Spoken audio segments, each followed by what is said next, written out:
വടകരയിൽ ഷാഫി ജയിച്ചാൽ വർഗീയത ജയിക്കുന്നേ എന്ന കേരളത്തിന്റെ ഏറ്റവും പുതിയ നിഷ്പക്ഷ പ്രമുഖ നിലവിളികളോടാണ് പ്രതികരിക്കേണ്ടെന്നാണ് ആദ്യം കരുതിയത്. ഇതൊന്നും പ്രതികരണം അർഹിക്കുന്നില്ല എന്ന് പഠിപ്പിച്ചു തന്നതും യഥാർത്ഥത്തിൽ വടകരക്കാരാണ്. കാരണം ഷാഫി വടകരയിൽ വന്നിറങ്ങിയത് മുതൽ, കുറച്ചുകൂടി കൃത്യമായി പറഞ്ഞാൽ ഷാഫിയോടൊപ്പം ഈ ആൾക്കൂട്ടം കണ്ടത് മുതൽ ഇത്തരത്തിലൊരു പ്രചരണം ഒറ്റയും തെറ്റയും നടന്നുകൊണ്ടേയിരിക്കുന്നുണ്ടായിരുന്നു. ഒരിക്കൽ വടകരയിൽ പ്രചരണത്തിന് പോയ സമയത്ത് അവിടെയുള്ള പ്രവർത്തകർ തന്നെ ഇങ്ങനൊരു വിഷയത്തെക്കുറിച്ച് സംസാരിക്കുന്നതായി കേട്ടു. അഥവാ പലരും ഇങ്ങനെ ചോദിക്കുന്നു, ഷാഫി മുസ്ലിം ആയതുകൊണ്ടാണ് ആൾക്കൂട്ടം ഉണ്ടാവുന്നത് എന്നൊരു പ്രചരണം എവിടെ നിന്നൊക്കെയോ വരുന്നു, അതിനെ ഒന്ന് മറുപടി കൊടുക്കണമെന്നല്ലോ എന്ന രൂപത്തിലുള്ളൊരു സംസാരം. അതിന് ഇവർ തന്നെ പറഞ്ഞ മറുപടിയാണ്, ഇക്കണ്ട കാലം അത്രയും മുരളീധരനായാലും മുല്ലപ്പള്ളി ആയാലും ഒക്കെ അവർക്ക് വേണ്ടി പ്രവർത്തിച്ചതും അവരെ ജയിപ്പിക്കാൻ കൂടെ നിന്നതും ഞങ്ങളാണ്.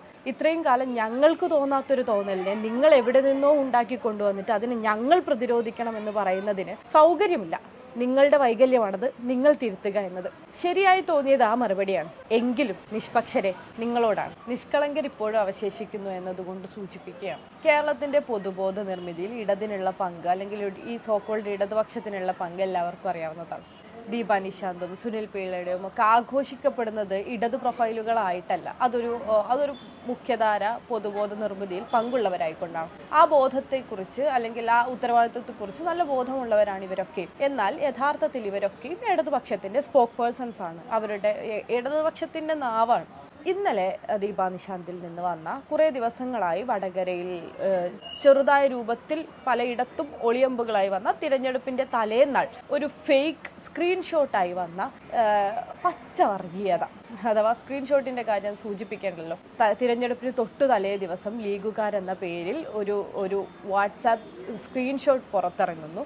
മുസ്ലിമായ ഷാഫിക്ക് വോട്ട് ചെയ്യണമെന്നും കാഫിറായ ടീച്ചറെ മാറ്റി നിർത്തണമെന്നും പറയുന്ന ഒരു വാട്സാപ്പ് സ്ക്രീൻഷോട്ട്.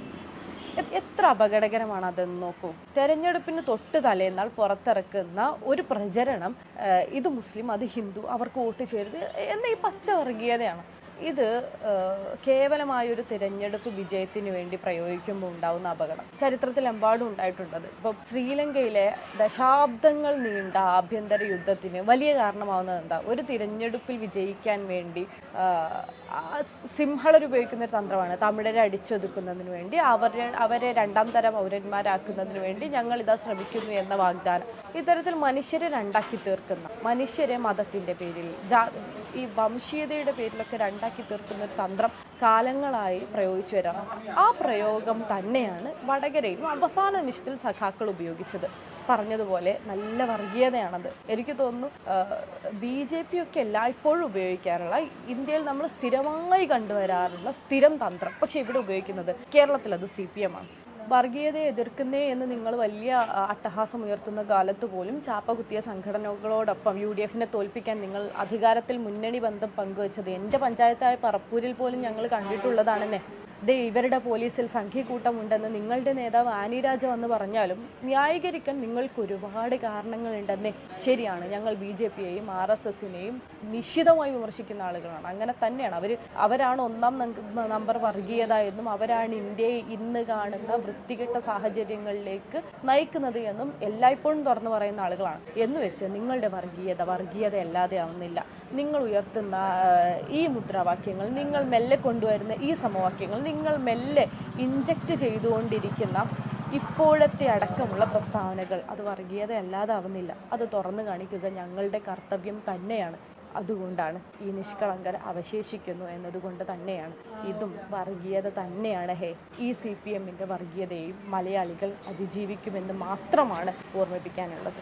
ഇടതുണ്ടെങ്കിലേ ഇന്ത്യയുള്ളൂ എന്നും ഇടതാണ് RSS-നെ എതിർക്കുന്നത് എന്നും നിങ്ങൾ അവകാശപ്പെടുന്നത് RSS-ന് തുല്യമായി ഇടത് വളരുന്നു എന്ന് കാണിച്ചുകൊണ്ടാണ്. ഇതിനെക്കുറിച്ച് ഞങ്ങൾക്കൊന്നും പറയാനില്ല. നമോഭാഗം.